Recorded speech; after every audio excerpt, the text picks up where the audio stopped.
Did WWE forget what this statement means? I want y'all to take a look at some of these pictures and think to yourself, what happened to some of these storyline plots? Did WWE just get cold feet? See, to me, WWE has a problem. And it's a problem they've always had, to be honest with you. It's like they love to tease you, get you a little bit aroused, and then just leave you with blue balls. How the fuck would you show me something if I couldn't have it then? Yeah, I've noticed this being a pattern with them recently. So today, I really want to touch on some of the most recent storylines that got dropped, as well as some of the most infamous ones in history. And if you stick around till the end of the video, I'll also give you my thoughts as to why I think this keeps happening. So let's get into it. But before we continue, y'all know what to do. Hit that like button, subscribe, and hit that notification bell. Now without further ado, let's get back to the video. So let's start with Mr. Yeet Man himself, the IWC's favorite, Jey Uso. Now Jey had an interesting start to 2025, winning the Royal Rumble, forcing Gunther to tap out to his own move, which is actually still crazy till this day, and winning his first World Championship. And everyone was happy, well, at least the live crowds. But over time, his character started to get a bit stale. There seemed to be no character development, and he eventually ended up losing this World Championship back to Gunther. And see, it was during this time when Jey's creative direction seemed a bit lost. But then something beautiful started to take shape, where the WWE started to play into this frustration building within Jey Uso. It all started at Clash in Paris, where Roman Reigns and Jey Uso had a segment backstage before his match, and Roman started to plant seeds, started to get in the head of Jey Uso, basically telling him that he needs to start looking out for himself if he ever wants to get back to the top. And it was this one statement that was the launching pad for events that would follow, as we started to see a different side to Jey Uso, a more aggressive side. He started to have more of an edge, more of that, dare I say, right-hand man Jey Uso. We saw tension start to build with LA Knight, even sparing Knight unexpectedly at one point. We also started to see tension building up between him and his brother Jimmy, where Big Jim was starting to look at his brother sideways, telling him that he started to remind him of the tribal chief Roman Reigns. And this all would escalate during the John Cena retirement tour tournament, where Jey Uso would lose to LA Knight in his tournament match. But it's what happened after that match that caught everybody's eye, where this man Jey absolutely lost it. No yeeting, no pandering to the crowd, just straight aggressiveness and frustration as he ripped apart everything in sight. But sadly, that was it. WWE just refused to build off of this, and they relegated him and his brother back to the tag team division.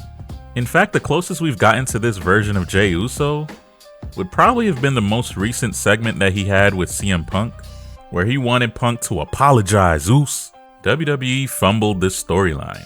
They had a chance to do something that they rarely do these days, which is character development.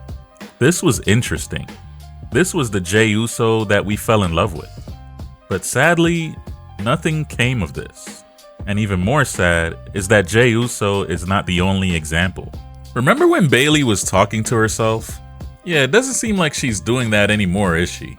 Well, let's take a look back at where it started. See, this all started back at WrestleMania 41, when Bayley got left off of the WrestleMania card to make room for the return of Becky Hogan. Nah, I'm kidding. I love Becky. But yeah, it seemed like around this time, WWE had no real direction for Bayley's character. Sound familiar? See, it seems like when WWE doesn't have direction for a certain character, that sometimes they can actually accidentally make some magic. And that's what started to happen here with Bayley. This all started to revolve around her relationship with Lyra Valkyria, where there was some tension building. And it was clear that Bayley wanted the IC title, but it was also clear that this conflicted with her friendship with Lyra. And this would all come to a head where at SummerSlam, during Lyra's Intercontinental Championship match with Becky Lynch, Bayley would accidentally cost Lyra the championship when she hit her with a chain. And this moment would cause a rift between Lyra and Bayley, causing Bayley to spiral into a deep depression. And we would start seeing backstage segments where we would see Bayley saying that she feels lost, that she doesn't know what to do. And then came the vignettes, which were honestly brilliant. See, it was during these vignettes when Bayley would showcase a psychological struggle between her past personas.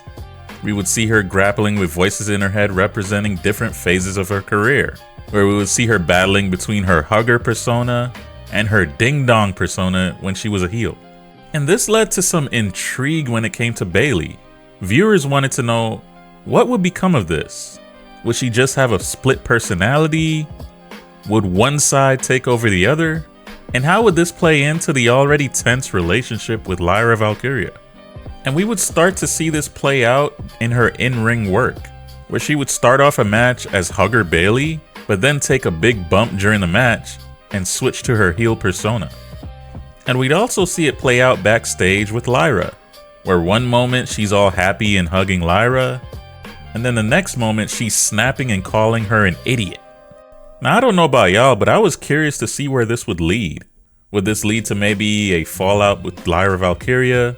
Would this maybe lead to Bayley going after the IC title, perhaps winning it? But sadly, we got none of that. After a while, WWE just seemed to revert back to regular Bayley. And then they made Lyra and Bayley a tag team and called it a day. There's been no development when it comes to this storyline. And it's honestly a shame, as this could have been something very interesting heading into WrestleMania season this year. But what about a moment that was WrestleMania worthy? One of the biggest moments in WWE history. The night where John Cena turned heel. Now, I don't want to go into too much details because we all know what happened here. John Cena needed that 17th world title like he needed air to breathe. So much so that at Elimination Chamber in 2025, he decided to take The Rock's offer and sell his soul, leaving what was once his good friend in Cody Rhodes a bloodied mess. And of course, this moment had the internet and everybody around the world talking. We were wondering, what would John Cena's explanation be? Why did he sell his soul to The Rock in the first place? Would this be the start of a new faction? Maybe we're gonna get a new entrance theme for John Cena? And what role will The Rock play in this build up to WrestleMania? But instead, we got none of that. Well, except for this shit. John Cena never really explained why he sided with The Rock. Travis Scott showed up once at WrestleMania and dipped. And the bald fraud was a no-show. So now what was such a big moment with so much potential seemed to be going to waste. But then we started to get some intriguing feuds like the Randy feud, the CM Punk feud, the Ron Cena feud. Which, speaking of R-Truth, why did he cut his hair again? But yeah, this would all culminate with the build towards SummerSlam 2025, where it would be the rematch between Cody Rhodes and John Cena. And it was during that build-up where John Cena randomly decided, hey, I'm a good guy again. Which had some fans speculating, is he just trying to swerve us? Is something crazy gonna happen during the match? Maybe there'll be a double turn? But instead, we got none of that. It was just regular face John Cena. And honestly, the match was incredible, I'm not gonna lie. But it just made it seem like the last few months of John Cena being heel was just a waste of time. It's like WWE did something for a viral moment, but had no idea what they were gonna do to follow that up, which makes no sense.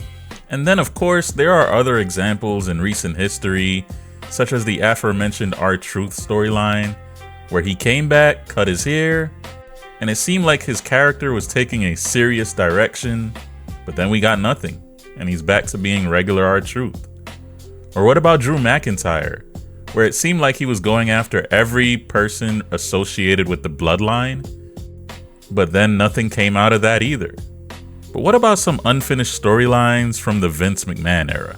Do y'all remember that storyline when Dolph Ziggler reportedly quit, only to return immediately without any consequences? No further plot development, nothing. Or what about back in 2010, where the Nexus randomly helped Kane during the Buried Alive match with The Undertaker at Bragging Rights? We also saw Nexus attack The Undertaker on an episode of Monday Night Raw. But then all of a sudden, nothing. Or what about the anonymous Raw general manager angle from around this time period? We were all annoyed at times, but intrigued, wondering, who the hell is this anonymous general manager? I mean, this anonymous GM had guys like Edge and Chris Jericho randomly crashing out. And they ran this angle for over a year, only to hit us with Hornswoggle? Really? This much is clear. WWE has had this problem for years. And the answer as to why this keeps happening, in my opinion, is simple. WWE has a creative problem. Now, there's multiple layers that I want to break down when it comes to this issue, so stick with me. One major problem that I've seen is that they tend to have reactive booking. Now, you might ask yourself, what do I mean by that? Well, under Triple H, WWE is better at long-term storytelling than before, but they're still often reactive instead of fully planned. And what I mean by that is, storylines tend to start without a clear ending, or they create pivots based on crowd reactions, injuries, or business decisions. And this could clearly be seen in Unreal, where we saw Road Dogg want to put the championship back on Chelsea Green without any clear direction afterward. Another big issue is the prioritizing of big moments over complete story arcs, whether that's surprise returns or viral segments. And we clearly saw this when it came to the John Cena heel turn. It was a shocking moment without any real follow-up. We also saw that with R-Truth, where he came back with what seemed to be a more serious gimmick, only for WWE to do nothing with this and for him to revert back to his normal comedic character. I also feel like there's too many people involved with creative decisions. Like, you have some guys like Michael Hayes and Bruce Pritchard, some of the Vince McMahon holdovers in there, and then you probably have some new people that are involved as well, and that could lead to a lot of conflict. And when there's a lot of conflict, sometimes things don't get resolved. Now, I also do want to be fair as well, as there are some things that are outside of creative's control, such as injuries or The Rock. But even with those things, there are too many moments that are in their control, and it just leads to nothing, which unsurprisingly leads to fan frustration, and rightfully so. Now, I will admit there are some storylines heading into WrestleMania season that I am intrigued with, especially the Randy Orton versus Cody Rhodes feud. Now, hopefully they don't fuck this up.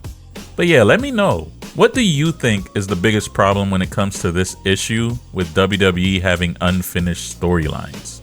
Do you think it's the reasons that I mentioned, or is it something else? Also, I know there's a lot more examples of unfinished storylines in WWE history, so let me know in the comments, what are some of the biggest unfinished storylines that you wish would have completed?